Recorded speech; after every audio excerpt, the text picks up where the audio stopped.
ഇനി നമ്മൾ കാണുന്നത് സമചതുരമായിട്ടുള്ള ഒരു പേപ്പറിൽ നിന്ന് ഒരു സിലിണ്ടർ എങ്ങനെ ഉണ്ടാക്കാം എന്നാണ്.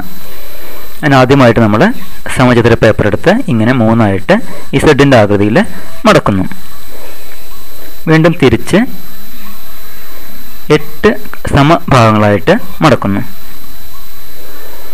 ആദ്യം പകുതി മടക്കി, വീണ്ടും അതിൻ്റെ പകുതി മടക്കി, വീണ്ടും അതിൻ്റെ പകുതി മടക്കുന്നു.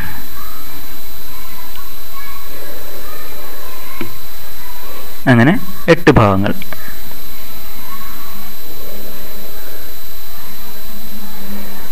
അതിനുശേഷം ഇങ്ങനെ ഡയഗണലായിട്ട് നടുവിൽ മാത്രം നമ്മൾ മടക്കുന്നു.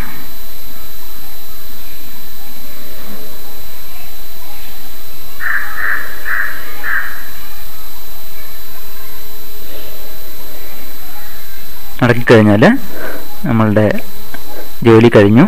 ഇനി അവസാനമായിട്ട് 2 എൻഡും പിടിച്ച് ഇങ്ങനെ മടക്കി വെച്ചാൽ സിലിണ്ടർ ആയി. കണ്ടോ?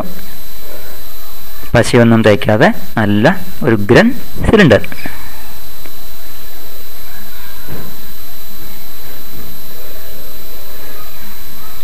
കണ്ടില്ലേ?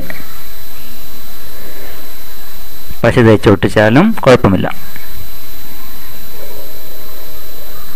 നിങ്ങളുടെ സാധനങ്ങളൊക്കെ ഇട്ട് വയ്ക്കാൻ, പേനയൊക്കെ ഇട്ട് വയ്ക്കാൻ നല്ലൊരു ചെപ്പായില്ലേ?